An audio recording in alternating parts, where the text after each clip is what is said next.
Budgerigar পাখির বাচ্চা হওয়ার পর সবচেয়ে বড় একটা সমস্যা হলো পাখির বাচ্চাগুলো মারা যায়। সবগুলো বাচ্চাকে বাঁচানো যায় না। তো বাজরিগারের সবকটা বাচ্চাকে কিভাবে বাঁচাবেন, এছাড়াও কিভাবে বাচ্চাগুলোর যত্ন নেবেন, এ সমস্তটাই জানতে চলেছেন আজকের এই ভিডিওতে। তো আসুন ভিডিওটি শুরু করা যাক। সর্বপ্রথম আপনাকে এটা জানতে হবে যে বাচ্চাগুলো মারা যায় কেন। তো একটা ব্রিডিং বক্সে বা হাঁড়িতে যখন অনেকগুলো বাচ্চা একসঙ্গে থাকে তখন তাদের গাদাগাদি হয়ে মারা যাওয়ার চান্স থাকে। এছাড়াও বাজরিগার পাখি যেহেতু একদিন পর পর ডিম পাড়ে, তাই প্রথম দিনের ফোটা বাচ্চাটির বয়সের তুলনায় পরবর্তীতে ফোটা বাচ্চাগুলোর বয়সের একটা হিউজ ডিফারেন্স থাকে। অর্থাৎ পাখির বাচ্চাগুলো ছোট বড় হয়, ফলে বড় বাচ্চাটির তলায় পড়ে ছোট বাচ্চাগুলো মারা যেতে পারে।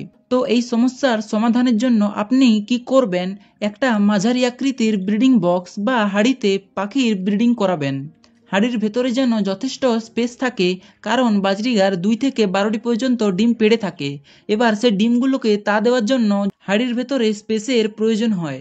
তো এরপর পাখি প্রথম ডিম পাড়ার পর সেই ডিমটাকে সরিয়ে কোনো ভালো স্থানে রাখতে হবে।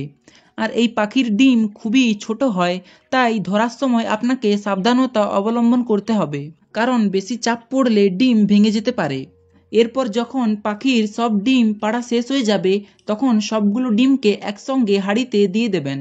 এতে করে ডিমগুলো সব একদিনে ফুটবে আর সবকটা বাচ্চার বয়স সমান হবে, অর্থাৎ বাচ্চাগুলো ছোট বড় হবে না। পাখির বাচ্চা মারা যাওয়ার জন্য দ্বিতীয় সবচেয়ে বড় একটা কারণ হলো হাঁড়ি পরিষ্কার না করা। অনেকে কি করেন, পাখির বাচ্চা ফোটার পর হাঁড়িটাকে পরিষ্কার করেন না, যার ফলে ওই হাঁড়িটার মধ্যে পাখির বাচ্চাগুলো পটি করে আর সেই পুপগুলো হাঁড়িতেই লেগে থাকে। আর ক্রমশ ওই মলগুলো জমা হয়ে পাখির বাচ্চাগুলো ডুবে মারা যায়। তাই বাচ্চা ফোটার 7 থেকে 8 দিন পর হাঁড়ি ভালোভাবে পরিষ্কার করে দেবেন। আর পরিষ্কার করার সময় অতি অবশ্যই বাচ্চাগুলোকে সাবধানে ধরবেন, কারণ বাচ্চাগুলোর হাড় ভেঙে যাওয়ার সম্ভাবনা থাকে। এবার অনেকেই জানেন না ছোট বাচ্চাকে কিভাবে ধরবেন।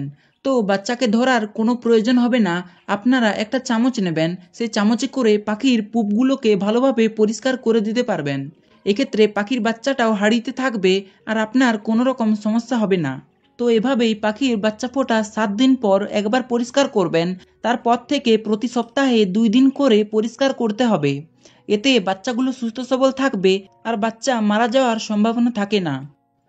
তো এই ছিল বিস্তারিত ভিডিও। আশা করব আপনাদের বোঝাতে পেরেছি বাজরিগারের বাচ্চাগুলো মারা যাওয়ার কারণ এবং সমাধান। তো ভিডিওটি ভালো লাগলে চ্যানেলটিকে সাবস্ক্রাইব করবেন আর অতি অবশ্যই ভিডিওটিকে বেশি বেশি করে শেয়ার করে দেবেন। তো চলুন আপনার শখের পাখিগুলোর সুস্থতা কামনা করে আজকে এখানেই বিদায় নিচ্ছি। দেখা হবে অন্য কোনো একটা ভিডিওতে। টাটা।